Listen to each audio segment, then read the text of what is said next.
성도 여러분 안녕하십니까? 8월 17일 수요일 새벽 기도에 참여하신 여러분을 진심으로 환영합니다. 마태복음 9장 9절 말씀을 보겠습니다. 예수께서 그곳을 떠나 지나가시다가 마테라 하는 사람이 세간에 앉아 있는 것을 보시고 이르시되 나를 따르라 하시니 일어나 따르니라.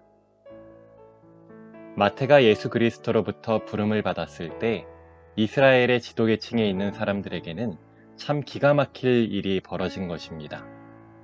그래도 고상한 인품을 가지고 꽤 괜찮은 사람인 줄 알았는데 세리를 제자로 삼다니. 그래서 바리새인들은 잘됐다 싶어서 예수님을 따르고 추종하는 무리에게 여론 조성을 시켰습니다. 저 예수라는 자를 봐라.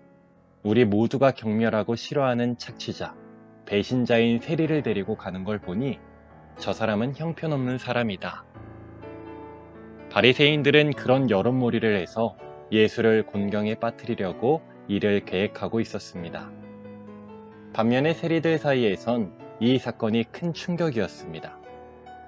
야, 저렇게 훌륭한 분이 우리 같은 죄인들을 대우해 주시고 더군다나 제자로 삼다니.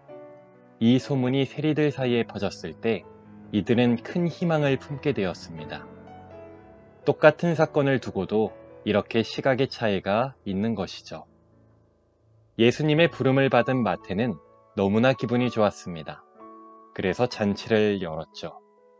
이 잔치의 목적은 자신의 기쁨을 표시하는 것이기도 하지만 다른 친구, 즉 세리들에게도 예수 그리스도를 소개하고 싶은 마음이 있었기 때문에 잔치를 연 것입니다.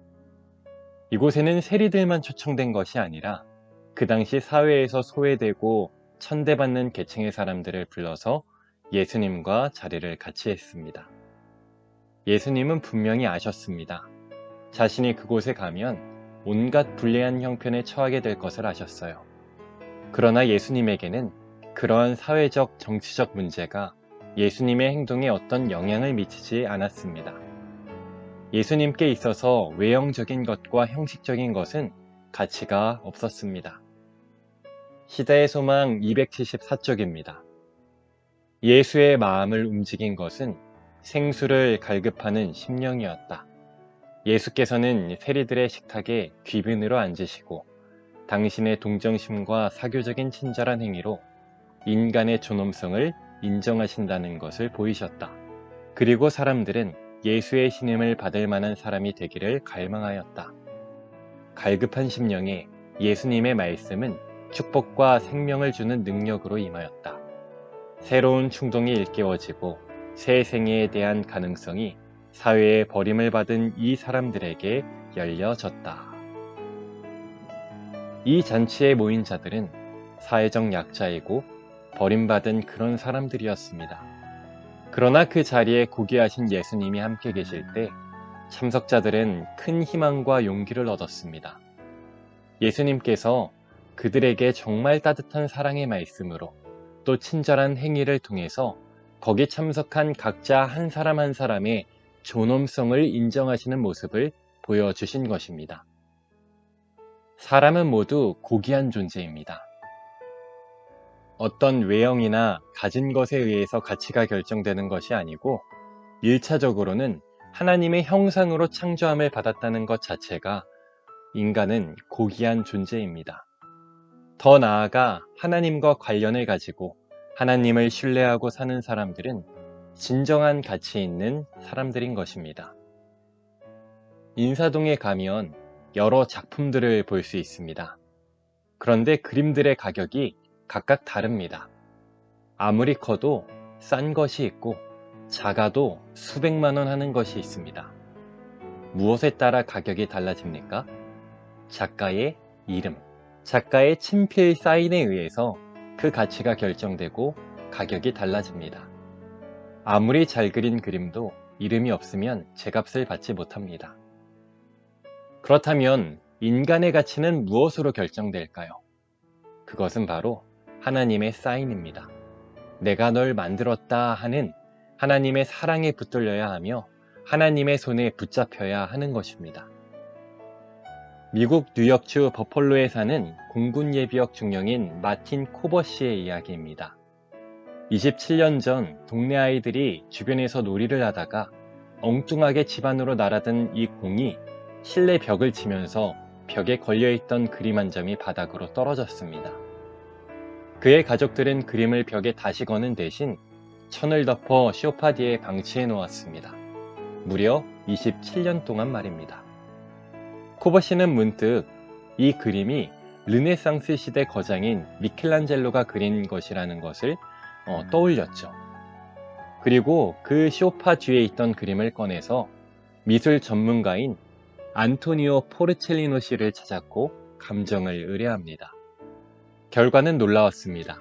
그 그림은 미켈란젤로가 1545년에 그린 예수와 성모 마리아 진품으로 추정되며 최고 3억 달러에 이를 것이라는 감정 결과가 나온 것입니다. 한화로 약 3,400억 원에 달하는 것입니다. 에베소서 2장 10절 말씀을 보겠습니다. 우리는 그가 만드신 바라 그리스도 예수 안에서 선한 일을 위하여 지으심을 받은 자니 이 일은 하나님이 전에 예비하사 우리로 그 가운데서 행하게 하려 하심이니라. 사도 바울은 우리가 어떤 존재인지 분명히 알려주고 있습니다. 그가 만드신 바라 라고 했을 때 이 만드신 바는 헬라어 포이에마라는 단어가 사용되었습니다. 이것은 오직 하나뿐인 작품을 의미하는 것입니다. 즉 우리가 하나님의 걸작품이라는 뜻이지요. 사랑하는 교문익교회 성도 여러분, 예수님은 자신이 처할 곤란과 공경을 생각하는 대신에 소외당하고 어려움 중에 있는 그 무리를 동정하시고 친절로서 인간의 종엄성을 인정해 주셨습니다. 참으로 감사하지 않습니까? 우리도 마찬가지입니다. 하나님 앞에 사랑받을 만한 이유가 그 건덕지가 하나도 없습니다. 그럼에도 불구하고 예수님은 사랑의 마음으로 동정으로 우리를 바라봐 주시고 우리를 주목해 주고 계시다는 사실은 참으로 감사한 일입니다. 주님 앞에 귀하지 않은 사람은 한 사람도 없습니다.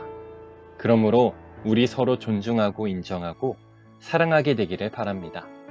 우리 스스로가 하나님의 작품이라는 사실을 기억하고 하나님이 나의 주인임을 인정하고 하나님만 의지하며 생애하시는 저와 여러분이 되기를 간절히 소망합니다. 기도하는 시간을 갖겠습니다. 첫 번째로 우리 교회의 환우들을 위해서 기도해 주시기 바랍니다. 두 번째로는 원로 여집사님이신 박임순, 박행숙, 박향자 집사님을 위해 기도해 주시기 바랍니다. 세 번째로 3기 제자훈련과 중보 기도회를 위해서 기도해 주시기 바랍니다. 이제 다음 주 8월 24일 수요일부터 다시 3기 제자훈련이 시작됩니다. 네 번째로 개인의 기도 제목을 위해서 기도해 주시고 마지막 다섯 번째로 코로나 회복과 우크라이나를 위해서 음악이 마칠 때까지 기도하시겠습니다.